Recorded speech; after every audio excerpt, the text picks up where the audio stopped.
Peace and blessings to you all. This is a new day for you, and I am Dr. Raoul Richardson. I'm excited and delighted and thrilled to have joining us today the Honorable Merceria Ludgood, County Commissioner for Mobile County. Good day and God bless you, Commissioner Ludgood. How are you? I'm fine. How are you? Feeling groovy and very excited to have you. Thank you so much for taking your time and sharing it with us and our loyal listeners. So, what would you like to share with our loyal listeners on Inspire You on Air about some of the history of Merceria Ludgood, or what's going on now and what things that we should look at that lie ahead? I guess what I'd like to share really is a little bit about my journey with an idea of hoping that other people will hear things that resonate with them, that will move them to want to become more involved, and maybe give some definition to the things that they see and how they can be helpful to address those issues. So I grew up in Crichton, off Mobile Street on Josephine Street, the dead end of Josephine Street. The pavement stopped right where my family's, the lot where my family's house started, the pavement stopped. And so because we were right on the banks of 3 Mile Creek, that meant whenever we got a hard rain, then the water would either stand in front of our house, or if it got really, really bad, it would come in our house. And we would have to come out in a boat. So I grew up in an area feeling firsthand what can happen when just basic services are not provided to a community. And that was the story of our life, of my life. That's what every year we got hard rain. Every rain that came into our house, we lost family pictures, we lost mementos, we replaced floors, we lost furniture. And in that process, I grew up really seeing my mother and other people in our community really out there down at what was then called the city commission, talking about the things our community needed. There was no playground in my neighborhood. We played baseball, softball in the street. We skated in the street. There was nothing, but they were always going down. And what really I learned from my mother, in that process was that if there are issues that need to be addressed, there's nobody better to address them than you. And so it's not enough just to kind of sit back and see things happening and complain about how bad things were. The other thing that I remember so well from that period, I was still a high school student. They would go down to meet with this 3-member city commission that was all men who were elected at large. And so because they were elected at large, if they got the most votes, they really could, at that point in our history, they could just ignore the Black vote. They would come to our churches and campaign in our communities, but then you didn't see them anymore. And so they would come down, and I just watched how dismissive they were of my mother and the other people who were involved in this Crichton community group. They didn't take it seriously. It really didn't matter. And at that time, I wasn't sophisticated enough to understand about allocation of resources and how you could allocate resources in one place to the detriment of others. I didn't realize, I couldn't have articulated then that our communities were being left behind, that resources were coming in that could have been spent in communities like the one where I grew up, but they just weren't doing it. So that stayed with me. And I think it just kind of shaped who I would become and how I saw my role in improving our communities, that there were things that I should do. And so, I went to Leona B. Warren Elementary School right there on Mobile Street. I went to Booker T. Washington. I went to Toneville High School and graduated in 1970. And they were all Black schools, but the schools reinforced this notion that we had an obligation to try to make our communities better. And I went to the University of Alabama, which was my first integrated academic experience. And there I really got a taste for how we were going to have to try to make change within this environment. And it was a setting that I had never known before, never sat down in school with a white student. So the University of Alabama is a whole different story, but it was again part of shaping my commitment, shaping how I saw myself and my role. And after I left and went to law school and decided to come back here, that was I said whatever contribution I wanted to make right here in Mobile. And so I left law school in DC, packed my car the day after graduation, and headed out the next morning because I was afraid if I stayed in DC too long, I might not ever come back. But I did, and it was it was just still an interesting time in Mobile in 1981. But I came back and went to work doing the kinds of things that I always wanted to do. Now, you know, in Mobile, we have some bright lines. And when I say bright lines, some things that kind of marked a change in our community. And the first one, I probably would have to say, when we finally elected an African American to the legislature. I think that was 74, and then again in 78, and then in 1978, we elected our first Black senator. But we still had no representation in City Hall. And then that didn't happen until 1980. Well, let's go back to 1980. That was the election of the first Black county commissioner. Now for people living now, that seems like a long time ago. But in political life, 1980 is not long at all. Yes. And so that was our first Black elected official on the county commission, Douglas Wicks. Yes. And then in 1985, we got our first Black elected officials in the city of Mobile. So think about that from 1985 to now. So all of those years before then, there had been nobody in City Hall who was elected to go down there and make sure that Black communities got their fair share of the resources, that our neighborhoods were cared for, that things were not done to us without first coming in and having a conversation with us about what was going to happen. It just didn't happen until 1985. And that's not that long ago. But here we sit, 2022, and the kind of neglect that happened all those years in the city of Mobile, in African American communities, the first chance we get to start making a lick at it is 1985. And we've been playing catch up ever since then.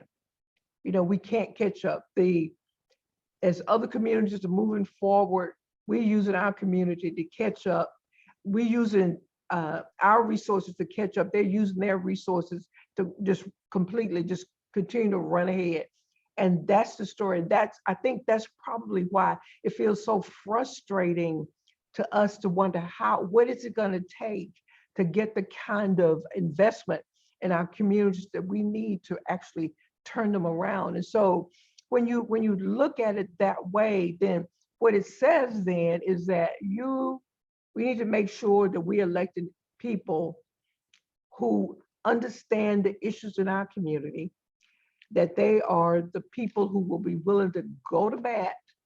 I mean, throw down the gauntlet in terms of demanding that we get those things that our community rightly deserves. And it's not a time for us to say they're going to do what they want to do, and so we don't go vote. I mean, when we have elections and we have the kind of turnout that we have, basically what we're saying is, okay, this is my community, I know the needs, but I don't care enough to go to vote to make sure that someone is there who's going to take care of that.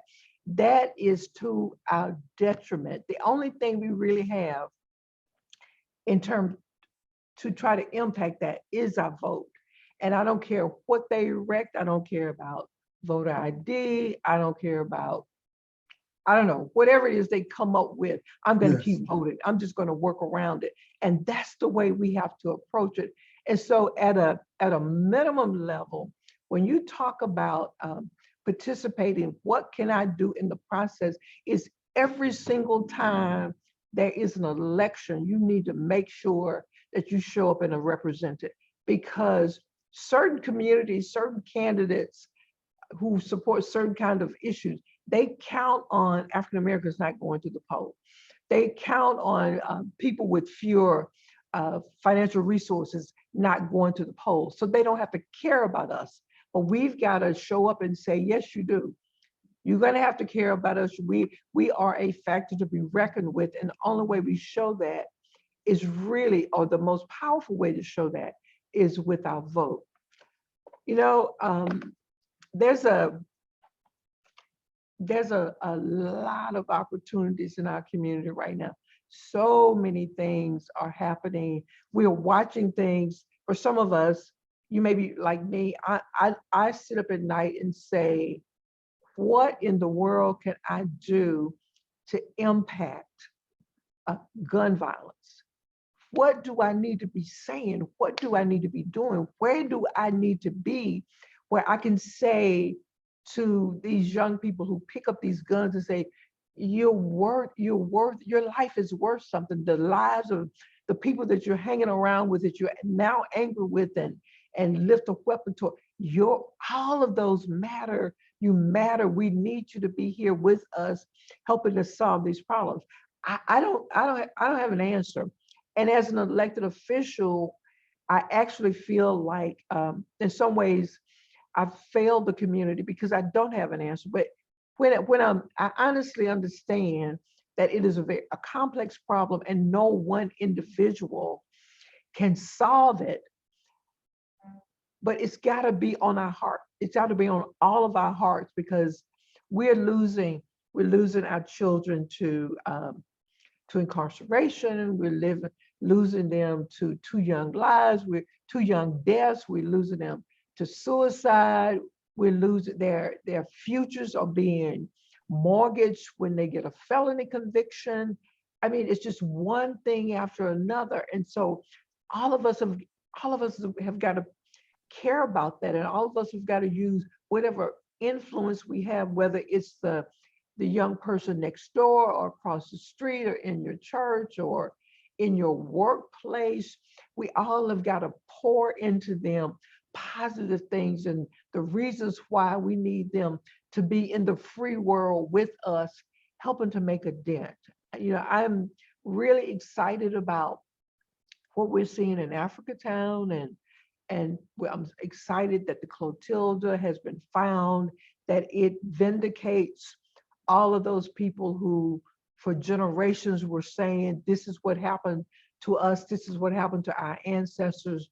They've now been vindicated. And so now a lot of people are interested in the Clotilda story, interested in the Africatown story. I think it's really important that we never lose sight of Africatown is a residential community where people live every day. That's their home. And always treat it with that kind of respect.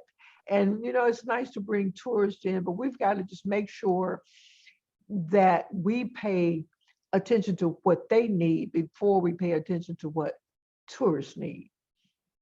I mean, for those of you just joining us, we are blessed and so fortunate to have the Honorable Commissioner Merceria Ludgood with us on A New Day for You. I'm Dr. Raoul Richardson, and this is Inspire You on Air. She's been sharing her perspective, her history, her background, growing up in this community. And I tell you, I'm just covered with goosebumps because I think about all of those things all the time. I think about Africatown, I think about community, I think about housing, I think about education, I think about the environment, I think about speaking to young people that would actually pick up a gun. And it's such a visceral thing to actually pull the trigger, much less take a life. And they've never imagined the sound of the gun being discharged and the smell of gun smoke in the air and the thought that a life has just been snuffed out. There's just so much that needs to be done. But I think that clearly, look, you know, I'm a true believer, and you've got me feeling inspired this morning. And I just feel like there's just got to be more opportunities for people to feel this passion and understand your perspective and recognize how valuable it is. I was just on with having a conversation with Ms. Ruth Ballard from the Africatown Plateau community, and she was sharing some experience in her 90 years on the planet, and just remarkable. But tell me more. So we're here, we've got Africatown, we need to make sure the needs of that community are met, which reflects right back to your time as a young person and all of the things that you've shared. What other things are important? What other kind of engagement? Clearly voting is of critical importance. You know, these conversations about majority minority districts and people of voting age and all these types of things. What else would you like to share with our audience, Commissioner? You know, this is kind of a thorny subject, and it may get into it's really none of my business, but I'm going to say it anyway. Yes, ma'am. And that is, I am hoping that African Americans will find value in staying, in finding residences, establishing homes, building homes east of I-65. Because what is happening in an effort for us to, I guess, to achieve better housing quality stock, maybe to get further away, for all of, I think, are really good reasons where they say, I worked really hard, I want this for my community. But what is happening is, as we exit this area, basically what we're leaving here is, we're leaving here the community that nurtured us. Is we're leaving a community that we don't value, but other people are beginning to value. And so the established neighborhoods, our historic neighborhoods, they're about to be in transition because we walked away from them. We're leaving them. And I live in the Oakley area, and I drive up and down the streets in the down the Bay Area, and I watch the houses just slowly turning over. Well, the reason that's important is because it was this area that was really our political base. And so if we abandon those areas that have been historically our political strongholds, then we're going to lose those. And east of I-65, we are so diluted until we're not going to be able to create the same kind of political base west of I-65 as we were able to do east of I-65. So I want us to begin to look at our communities as, if the house that you want is not there, build it. Mm-hmm. There are lots of lots. There are houses where blighted structures that need to come down. Build the house, or find one of those blighted structures and renovate it. But we've got to value those communities. They may not seem like much to us, but when we think about what our ancestors, the sacrifices they made to buy those homes and to put them there, and those are the places where we lived as we grew up and had greater opportunities than they did. And I just don't want to see that lost. The house where I grew up, my dad and his brothers bought, I think they bought 4 lots, and they were like $50 each. And then they all came together as brothers and uncles and cousins, yes, and built each other's houses. That's what they did. They built each other's houses. And so we had to leave that house because finally the city was preparing to condemn it because it was in a flood area. Mm-hmm. But I still go back to that empty lot because it reminds me of where I come from. It reminds me of what my mother and my father put into that space. And I love being in Crichton. I still go to church in Crichton. I still have friends and visit in Crichton because Crichton is anything that I am today. I can take it all the way back to Crichton. And I want all of us to feel that way about our historic communities and feel like they need to be salvaged and not just leave them to ruin. And 20 years from now, we ride through there and it's been bulldozed. because it will happen. It's already happening. And so it's those kinds of things that I just want us to be aware. I want us to be smart. I want us to be looking when you're riding through, asking yourself, why is this way? And if it's something that you don't understand why it is, figure out why it is. Figure out what you need to be doing in order to try to make that to improve that situation. I'm so glad you shared that, because obviously with Women's History Month having been going on, and we're really trying to celebrate and commemorate and recognize the meaningful and substantial contributions women have made throughout history.